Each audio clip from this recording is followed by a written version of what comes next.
Hoje, dando continuidade à nossa série sobre inteligência artificial, a gente vai falar sobre as possíveis medidas regulatórias para tratar de questões relevantes da inteligência artificial. E a gente sabe que esse tema se tornou muito importante e muitos países ao redor do mundo estão se preocupando com a regulação da inteligência artificial.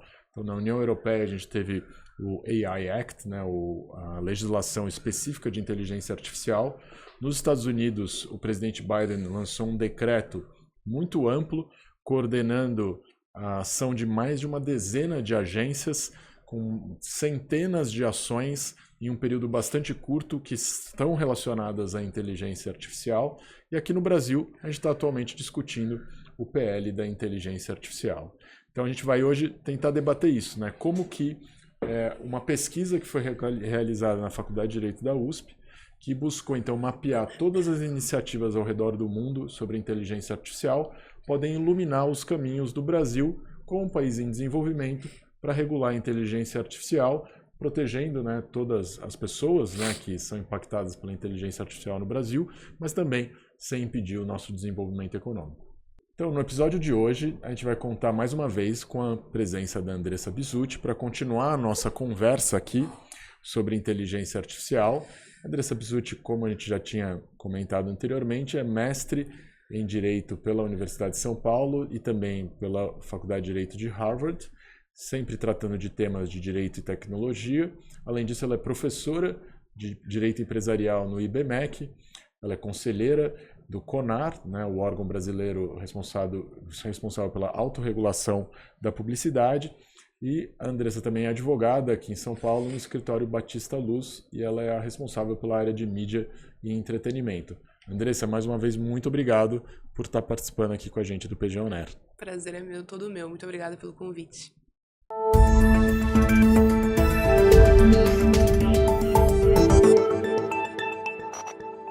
Então, Andressa, como a gente estava comentando, né, o tema hoje é a regulação da internet, da inteligência artificial. E a gente teve a oportunidade, né, de coordenar juntos um grupo bastante grande de alunos, né, no Tech Lab, que é o nosso grupo de pesquisa sobre direito e tecnologia na Faculdade de Direito da USP, no qual o nosso objetivo era mapear a regulação da inteligência artificial no mundo, né, um objetivo bastante amplo, mas que até se tornou possível em parte por causa da própria inteligência artificial, da possibilidade de a gente traduzir, né, boa parte das legislações que a gente encontrou ao redor do mundo para o português, para que a gente pudesse fazer a análise. Mas fazendo isso, né, o que você percebeu? Assim, quais são os principais desafios que você conseguiu identificar, né, fazendo a pesquisa, que os legisladores ao redor do mundo estão enfrentando nessa questão de regulamentação dessa nova tecnologia? Bom, são vários. Primeiro é a definição do que é um sistema de inteligência artificial. A gente vê definições muito abrangentes que chegam a, assim, se você pensar uma função do Excel, acabam englobando essa função do Excel. Então, acho que eles têm muita dificuldade em pensar o que exatamente sistema de inteligência artificial eu estou querendo regular e para que fim. Acho que esse é um desafio. Outro desafio relacionado a isso ainda é tudo muito recente. Então, saber como regular uma tecnologia que ainda está se desenvolvendo é uma dificuldade per se, porque eu não sei ainda para onde ela vai, o que eu vou fazer com ela e quais são os danos reais que ela pode gerar.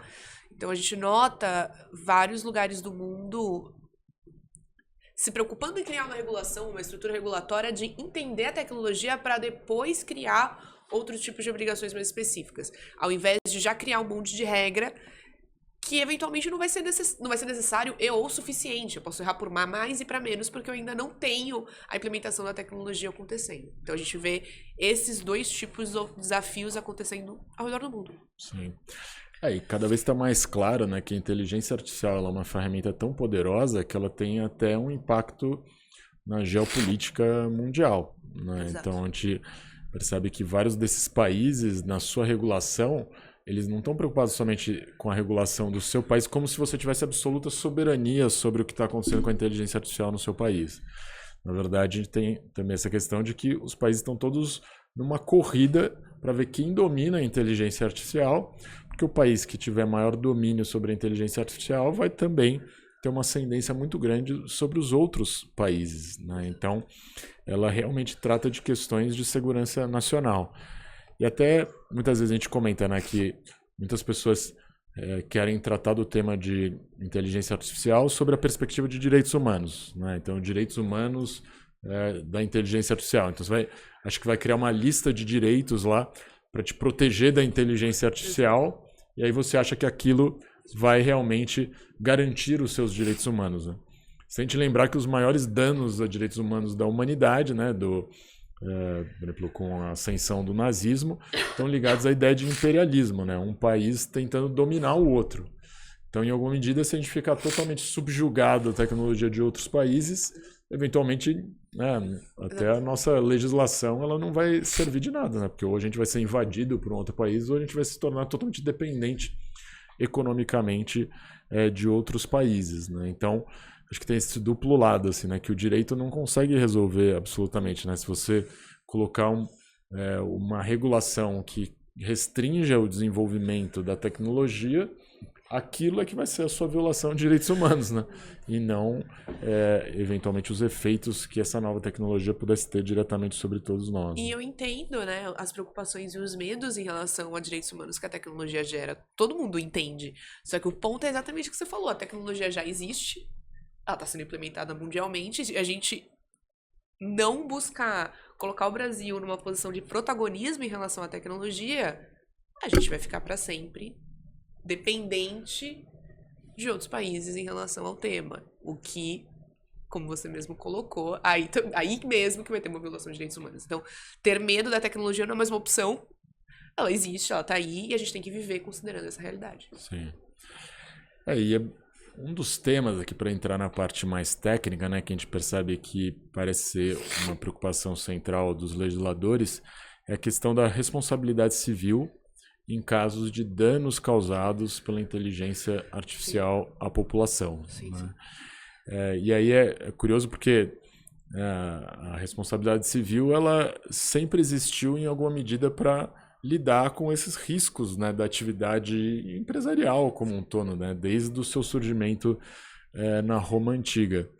E aí a questão seria, né, será que o Código Civil, né, que prevê, olha, toda vez que alguém causar dano a outra pessoa, né, na linguagem do Código Civil, com base em uma atividade ilícita, ela tem que indenizar essa outra pessoa, né? Em que medida isso é suficiente, né? A regra geral de responsabilidade civil aquiliana é suficiente para regular a inteligência artificial ou não? Será que a gente precisa de um tratamento especial de responsabilidade civil, né? O que a gente pode imaginar que os outros países estão fazendo agora? De forma surpreendente na pesquisa, a gente notou que responsabilidade civil não era necessariamente o tema mais tratado. E eu esperava que os países fossem olhar com mais cuidado para isso. Eu entendo que, assim, a gente já tem uma estrutura em que em determinadas situações a responsabilidade civil vai ser objetiva. A gente já tem estrutura em próprio Código de Defesa do Consumidor também prevê isso. Então, a responsabilidade vai ser do agente, da mesma forma que você colocou. Não, porque com esse sistema de inteligência artificial tem que ser diferente, porque o sistema que toma a decisão... mas alguém, enfim, colocou objetivamente isso no mercado, da mesma forma que você colocou, gerou dano, arca com dano. Então, eu tendo a achar que não cabe muita alteração aqui e não vejo muita necessidade. Talvez, por isso, os países não olharam tanto para o tema.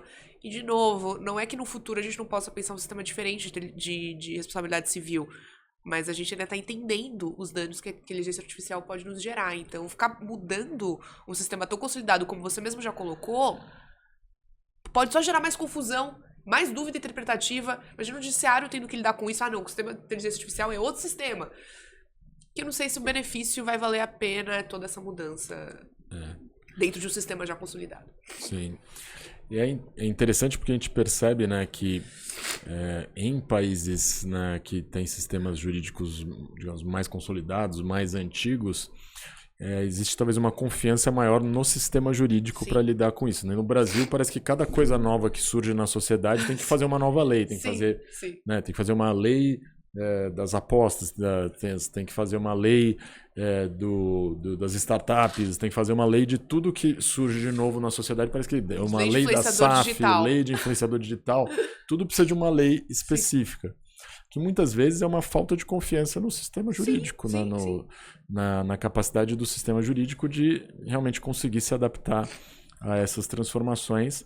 E acho que é um aprendizado, né, que a gente tem que ter com outras jurisdições, de ver que muitas vezes, se você legisla algo novo errado, aquilo ali, você consolidou um erro. Você não vai conseguir mudar algo que, de repente, outras sociedades vão conseguir se adaptar mais rápido.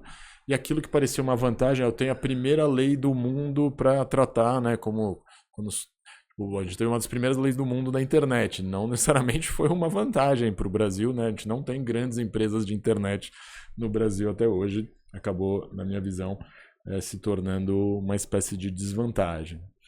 Um outro tema que a gente percebe que nos debates é bastante relevante é o tema dos direitos autorais, né? Que acabou se tornando uma questão importante porque talvez a principal ferramenta de inteligência artificial que as pessoas conhecem é o ChatGPT, né? Foi o que mudou a cabeça das pessoas em relação à inteligência artificial, né? Que fez as pessoas falarem, não, essa inteligência artificial realmente é muito poderosa, está mais avançada do que eu imaginava.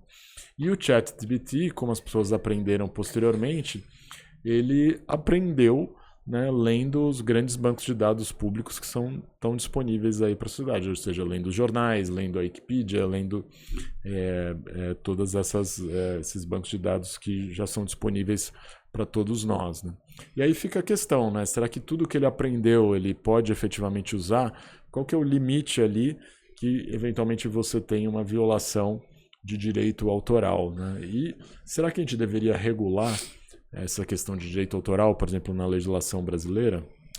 Direito autoral é um tema bastante complexo quando a gente pensa em inteligência artificial, porque para você desenvolver uma inteligência artificial generativa, você precisa treinar em cima de grandes bases de dados formadas por obras. Então, se uma inteligência artificial produz imagem, ela precisa treinar em cima de várias imagens. Não tem como eu impedir esse treinamento e não tem como eu impedir no sentido que não tem como eu chegar naquele resultado sem ter treinado em cima dessas grandes bases de dados. E muitas vezes treinadas na internet, conteúdos disponibilizados online. Cada lei de cada país regulou, né, direitos autorais de uma forma específica. Claro, tem uma bastante homogeneidade ao redor do mundo, mas tem diferenças. No Brasil, qualquer uso futuro que não existia no momento da lei de uma obra é um uso que requer autorização prévia. Como na lei, quando ela foi criada, não existia treinamento de base de dados para fins de desenvolvimento de inteligência artificial, a gente entende que você precisaria pedir autorização para o titular para usar a obra dele para treinar um sistema de IA. O problema é que isso é impossível. Não é nem que é inviável, assim, é difícil. É impossível. Se eu vou treinar em cima da internet inteira, com acesso a bilhões de conteúdos, bilhões de conteúdos, não tem como eu pedir autorização para todo mundo. Nos Estados Unidos, a discussão está sendo travada em se não tem reprodução do conteúdo, é de fato uma infração? Que é uma discussão que a gente não consegue ter no Brasil, porque no Brasil o verbo utilizado é qualquer uso. Nos Estados Unidos é reprodução. Então, já tem uma diferença aí. Mas assumindo que tem a reprodução, a discussão está sendo travada se é fair use, se é uso justo. E como lá é um cenário caso a caso, tem como discutir se nesse caso é um uso justo. No Brasil, a gente tem uma lista de exceções possíveis e treinamento para fins de inteligência artificial não cai em nenhuma delas. Bom, se a gente deveria mudar isso ou não. A gente precisa entender que o atual sistema é um entrave claro para o desenvolvimento da indústria de inteligência artificial brasileira. Não tem como a indústria se desenvolver se ela tiver que pedir autorização para todos os titulares de todas as obras dos quais o sistema de inteligência artificial for treinar em cima. Não tem como, porque são bilhões de conteúdos. Não preciso de bilhões de conteúdos. Tudo bem, então no Brasil a gente vai treinar com milhares, enquanto no resto do mundo vão treinar com bilhões, e a tecnologia do Brasil nunca vai chegar aos pés da tecnologia que está treinando com bilhões. Isso é uma decisão de Estado, isso é uma decisão de onde a gente quer chegar como país em relação à indústria de inteligência artificial. Então, o tema de direitos autorais, ele é prioritário. E ele precisa ser visto dessa maneira. Pensar que é possível desenvolver a indústria sem considerar o direito autoral, ao meu ver, é um erro. Sim. É interessante que nesse caso também, como a gente identificou, a maior parte dos países nas suas regulamentações, né, sejam emitidas pelo executivo ou nas suas leis, quando já existem, não trataram a questão de direitos autorais, né? E aí, eu até, né, a gente conversando, a gente tinha chegado nessa percepção, né, de que nesses casos, talvez a forma mais adequada de tratar seria, aí sim, imaginar a inteligência artificial como se ela fosse uma pessoa. Sim. Né? Então, se eu posso ler um livro e aprender com esse livro, uma pessoa, uma ferramenta de inteligência artificial também deveria poder ler este livro e aprender com ele. Né?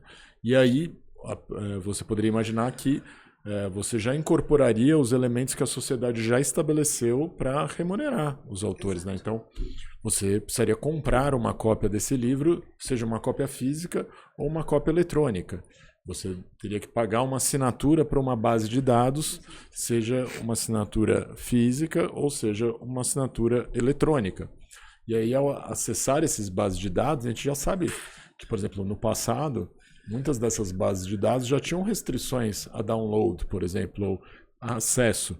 Você consegue acessar, por exemplo, quem já usou alguma plataforma aqui de audiolivros sabe que você tem direito você paga uma assinatura, você tem um direito a um número limitado de livros por mês. Né? Então, as bases de dados elas poderiam se adaptar a isso. Né? Então, elas vão saber, elas vão conseguir identificar que elas estão sendo acessadas, né, por uma ferramenta de inteligência artificial e elas vão, em algum momento, estabelecer limites e poder cobrar de acordo, né, com o volume de uso que você está fazendo daquela base de dados. E aí você pode pensar também, bem, uma pessoa não pode usar irregularmente, né, um direito autoral, por exemplo, cometendo um plágio? Sim. Uma ferramenta de inteligência artificial também não pode cometer um plágio? Pode. E aí como é que você vai regular? Se for plágio, vai ser restrito. Se não for plágio, não vai ser restrito. Né? E aí a gente poderia imaginar, olha, o sistema atual de direitos autorais, ele, em alguma medida, ele já te dá ali as soluções. Né? Você não precisaria criar uma restrição específica para a inteligência artificial. E, nesse caso, assim, tem um texto de um professor de Stanford sobre isso, o texto não é tão recente, que chama Fair Learning, o aprendizado justo. E é exatamente sobre isso, sobre você permitir um fair learning relacionado à inteligência artificial, um aprendizado justo. E aí ele fala exatamente isso, se o seu aprendizado foi para você copiar a imagem, isso não é justo. Mas se for um aprendizado igual ao humano, da mesma forma que um ser humano vai até um museu, vê aquelas obras, aprende aquelas obras e produz a própria arte, uma inteligência artificial também poderia fazer isso, também seria um aprendizado justo. O problema é que a nossa lei de direitos autorais ela é tão ampla que até esse aprendizado justo existe uma possibilidade bem relevante dele não ser considerado autorizado. Mas poderia ser resolvido via judiciário, via uma interpretação ampliada dessa lei nesse aspecto, enfim. Mas pensar o direito autoral como uma parte muito importante do desenvolvimento da indústria de inteligência artificial é essencial. E a gente não vê a discussão indo por esse lugar. Ela vê uma discussão de autores merecem ser remunerados, o que é verdadeiro, né? Foi exatamente isso que você falou. Uma coisa é uma coisa, outra coisa é outra coisa. E essa questão também do plágio e do porquê que você está usando a obra é uma terceira coisa. O que a gente está falando requerer uma autorização prévia de todos os titulares para poder treinar a base de dados vai impedir o desenvolvimento da indústria de inteligência artificial brasileira. Uhum. E algo que a gente pode imaginar, né, que a própria legislação brasileira ela meio que já dá um caminho também, naquele debate de se os produtos da inteligência artificial eles podem estar sujeitos à proteção de direito autoral ou não. Né? Então, por exemplo, no caso brasileiro, como o detentor, né, do direito precisa ser uma pessoa natural, já fica evidente que os produtos da inteligência artificial vão cair em domínio público. Exato. Né? Então, essa pode ser uma solução interessante também para proteger o autor em outro aspecto. Né? Então, a gente vê que a nossa própria legislação, em tese, né, talvez meio sem querer querendo ali, ela já deu uma solução que talvez seja efetivamente a melhor solução. Né? Eu, por exemplo, acho que é a melhor solução. E porque, né, nossa legislação ela fala que as obras são criações do espírito. Ela escolheu essa expressão, que é O que é questionável, né? Enfim, requer uma religiosidade por trás, né? Mas, com certeza, sistemas de inteligência artificial não têm espírito, então não teriam como eles produzirem obras protegidas por direito autoral. Tem gente que defende, mas eu acho que assim, você tem que dar um salto interpretativo bem grande pra dizer. E eu acho que, exatamente, então a partir do momento que tudo que foi criado por inteligência artificial está em domínio público, isso valoriza as obras dos autores. Sim. Pessoas naturais.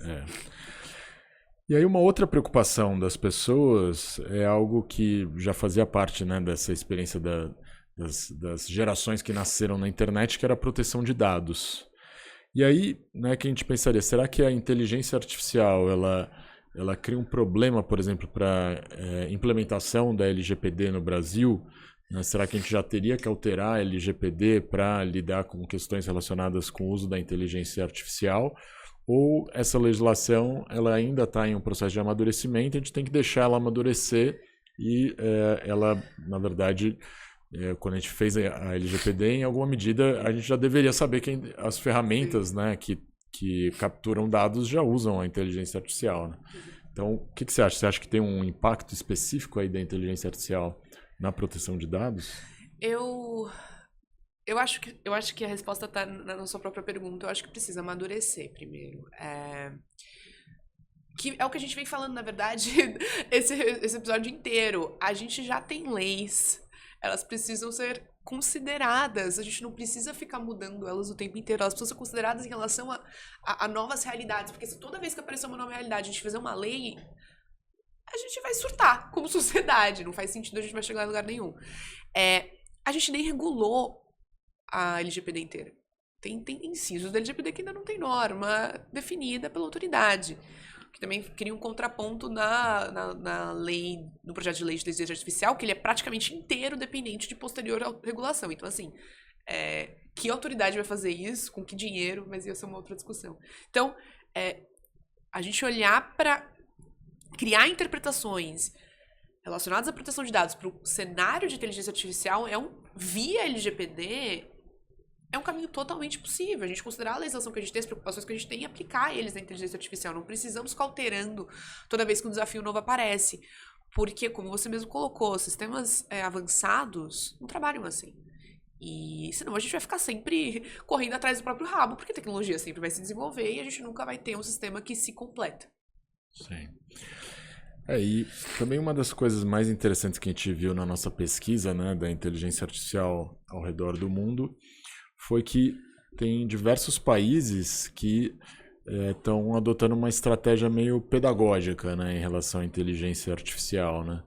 Uma coisa que no direito a gente chamaria de soft law, né, em oposição ao chamado hard law, né? Você adotar uma lógica de orientar a sociedade numa determinada direção, dar avisos, né, ao invés de aplicar sanções. Qual foi a sua experiência assim, vendo essas regulamentações? O que a gente conseguiu? O que você conseguiria dizer que a gente conseguiria aprender com essas regulamentações, né, de alguns países que tinham esse viés? Acho que o exemplo maior do que a gente achou foi a Arábia Saudita, né, que ela tinha guias. Ela tem uma autoridade de inteligência artificial, mas ela emitiu guias. Ela emitiu guias para a sociedade e para o governo. E tem uma inteligência muito grande de você emitir guia para o governo. Primeiro, o governo precisa usar a tecnologia para entender o que é a tecnologia para depois pensar em regular. Um erro muito grande que a gente pode cometer é querer regular uma coisa que a gente não entende. Então, a partir do momento que eu falo assim, olha, governo, IA pode ser bom para o seu funcionamento. Aqui está um guia de boas práticas éticas, curto, 20 páginas. Implementa, vê como que vai. A partir daí você aprende. E aí a gente vê os problemas que a gente tem e vê como atacar. Então, a forma como a Arábia Saudita lidou com essa questão é muito interessante e podia ser usada como exemplo do Brasil. Também é um erro ficar parado. Acho que esse tem um lugar importante aqui. Ficar sentado olhando as coisas acontecerem também vai ser um erro. Mas decidir como a gente vai agir, pensando que a gente é um país subdesenvolvido, é também muito importante. Sim. Querer ser o primeiro como um país subdesenvolvido não necessariamente é o melhor caminho. E acho que esse seu exemplo ele diz muito porque justamente é um país também em desenvolvimento. É um país também que, historicamente, sempre teve o seu desenvolvimento econômico muito baseado em recursos naturais, né? que é um país que também tem como sua principal estatal uma estatal de petróleo. Apesar de ter diferenças culturais relevantes e também diferenças políticas relevantes, em aspectos econômicos no mundo está muito mais próximo do que a gente, por exemplo, de países desenvolvidos, né, como a Europa e os Estados Unidos. Né? E muitas vezes a gente acaba olhando só para a Europa e para os Estados Unidos, às vezes para o Japão, às vezes, sem olhar para países que estão do nosso lado ali, né, que são os nossos, digamos, efetivos competidores na corrida pelo desenvolvimento econômico. E acho que a Arábia Saudita também é um exemplo interessante, porque eles são um país que, diferentemente de nós, eles têm uma consciência muito mais clara de que os recursos naturais deles vão se esgotar. Então eles já estão num processo mais avançado que a gente de transição energética e de criação de polos de tecnologia. Né? Então era meio nessa direção, talvez, né, que a gente deveria olhar. E aí, curiosamente, a gente identificou outros países africanos que também, né, até muito mais pobres que o Brasil, que também estão indo na mesma direção. Né, de meio que criar uma legislação para estimular o desenvolvimento da inteligência artificial, ao invés de criar uma legislação que pode impedir o desenvolvimento de inteligência artificial e tornar o Brasil, digamos, né, a gente sempre quis ser um exportador de petróleo, né? Não um importador de petróleo, mas dependendo de como a gente conformar a nossa regulação de inteligência artificial, a gente está efetivamente se condenando a ser um eterno importador de inteligência artificial. E talvez a inteligência artificial seja a última coisa que a gente vai importar. Né? Não vai ter mais muita coisa para a gente importar depois que a gente se tornar absolutamente dependente da inteligência artificial. Mas eu queria aproveitar aqui para dar uma encerrada, já anunciando o tema do nosso próximo episódio, no qual a gente vai tentar fazer um exercício aí meio de futurologia. Vamos ver qual é a direção no qual a inteligência artificial e quais são os novos desafios que a inteligência artificial está trazendo para o nosso país e para a sociedade mundial de forma geral. Mas, Andressa, muito obrigado por todo esse esclarecimento sobre, né, a regulação atual da inteligência artificial no mundo. Imagina, o prazer é todo meu.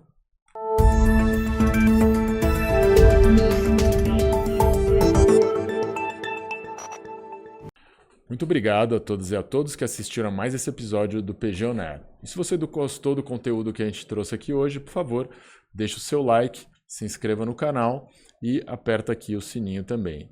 E também, se você quiser mandar algum comentário, você pode olhar aqui na descrição do vídeo, tem todas as nossas redes sociais, o YouTube, o LinkedIn, o Instagram e o Facebook, e vai ser um prazer poder comentar qualquer coisa que vocês tragam para a gente, novos temas, novas ideias de episódio. Então, esperamos vocês também aqui no PG On Air, no próximo episódio. Até lá!